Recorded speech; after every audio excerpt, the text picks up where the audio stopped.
Está escrito no Evangelho segundo Marcos, capítulo 6, versículos 51 a 53, o seguinte: E subiu Jesus para o barco para estar com eles. E o vento se aquietou, e entre si ficaram muito assombrados e maravilhados, pois não tinham compreendido o milagre dos pães, antes seu coração estava endurecido. E quando já estavam no outro lado, dirigiram-se à terra de Genezaré e ali atracaram. Meu irmão, minha irmã, a narrativa que acabamos de ler no Evangelho segundo Marcos vai muito além do registro de um milagre espetacular. Trata-se de uma revelação profunda sobre a maneira como Deus se relaciona conosco em momentos de crise, em momentos de medo e também em momentos de limitação. O texto aqui nos coloca no meio de um cenário muito dramático. O mar está revolto, os ventos são contrários, diz a Bíblia, e os discípulos estão exaustos, física e emocionalmente.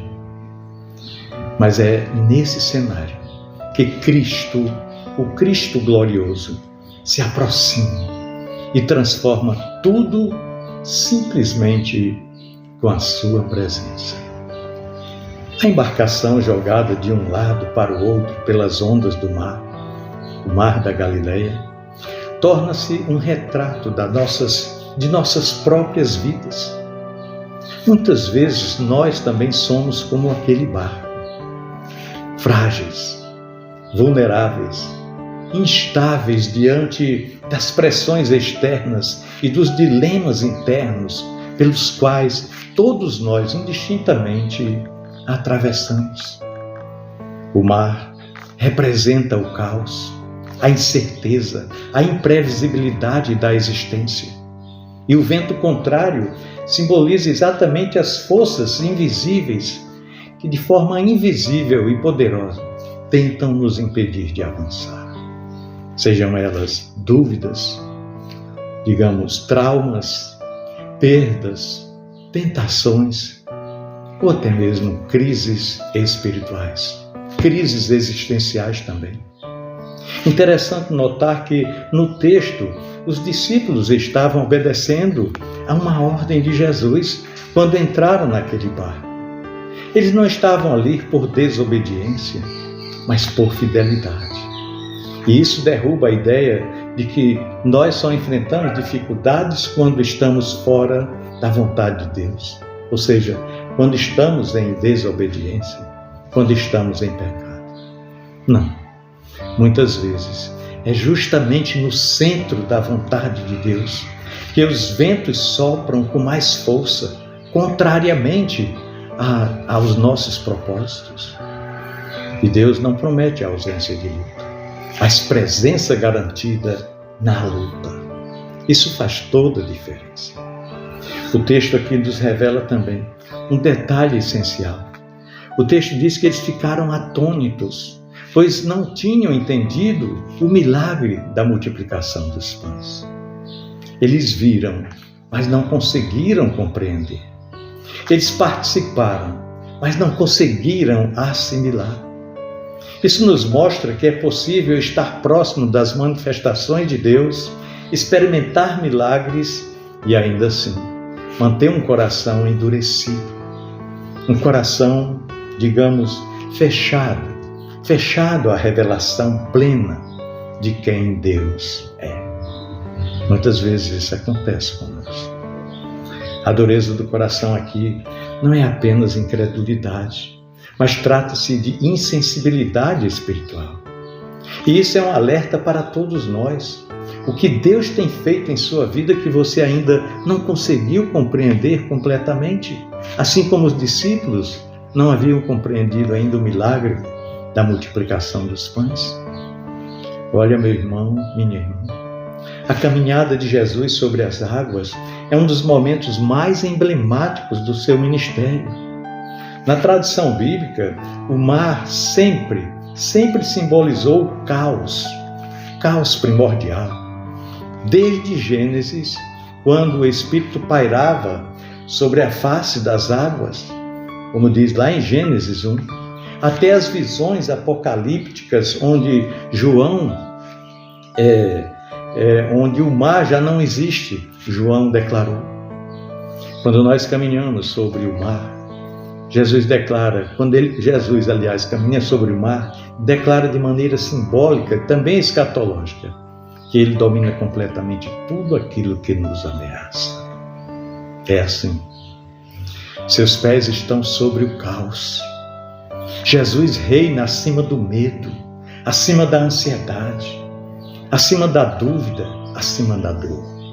O mar que para nós é ameaça, para Jesus é estrada. Ao entrar no barco, Jesus não apenas acalmou o vento, mas ele redefiniu aquele ambiente. A sua presença alterou a atmosfera. A paz não vem porque os elementos se reordenam, mas vem porque o príncipe da paz se manifesta. E é exatamente aqui. É aqui que nós aprendemos uma verdade espiritual muito poderosa. A presença de Cristo é maior do que qualquer circunstância externa pelas quais nós passamos, por mais difíceis que sejam elas.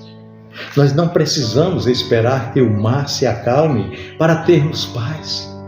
Precisamos, na verdade, apenas de Jesus conosco. Quando Jesus entra em cena, a paz passa a reinar. Há também uma dimensão discipular profunda aqui nesse texto. Jesus está formando, ensinando, moldando aqueles discípulos. Ele não os livrou imediatamente da tempestade. Isso é interessante, esse fato. Ele permitiu que eles enfrentassem o vento, a escuridão, o cansaço, o desânimo, para que eles pudessem, assim, aprender a depender mais da sua presença do que dos seus próprios recursos. Isso porque alguns deles ali eram pescadores profissionais, tinham muita experiência.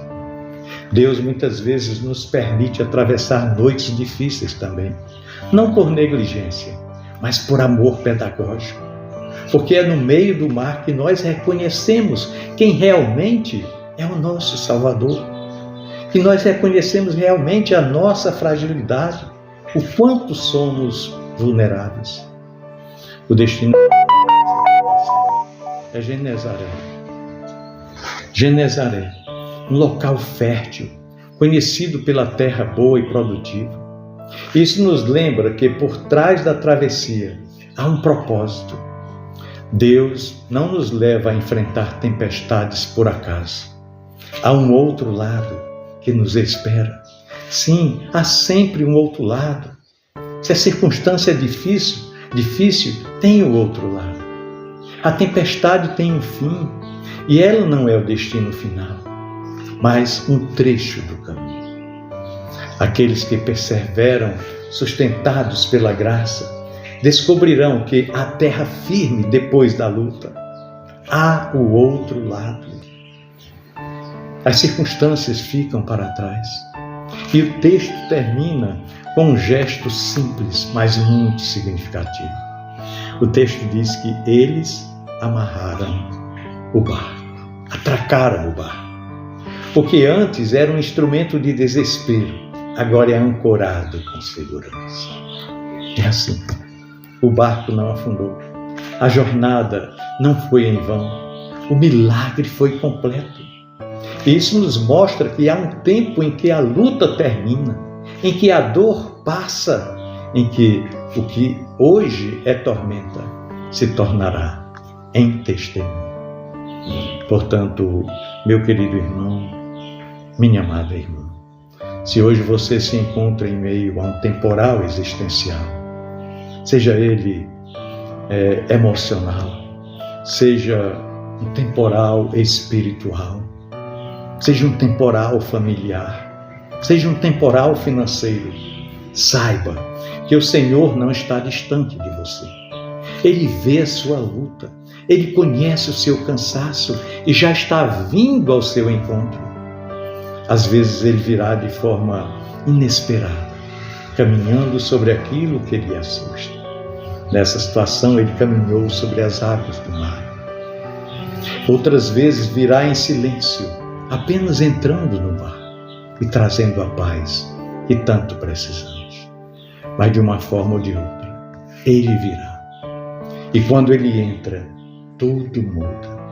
Não porque as circunstâncias externas necessariamente mudam, mas porque a sua presença transforma a nossa percepção e renova a nossa esperança. Que coisa maravilhosa, não é mesmo? O verdadeiro milagre, muitas vezes, é a paz que brota no meio do caos, no meio da luta, no meio da tribulação. É a coragem que nasce mesmo sem garantias de bonança. É o coração que descansa mesmo enquanto o mar ainda ruge. Confie, meu irmão. Confie, minha irmã. Espere, persevere, porque com Cristo no barco, você pode até passar pela tempestade, mas nunca sozinho. Pensemos nisso, no amor de Cristo. Amém.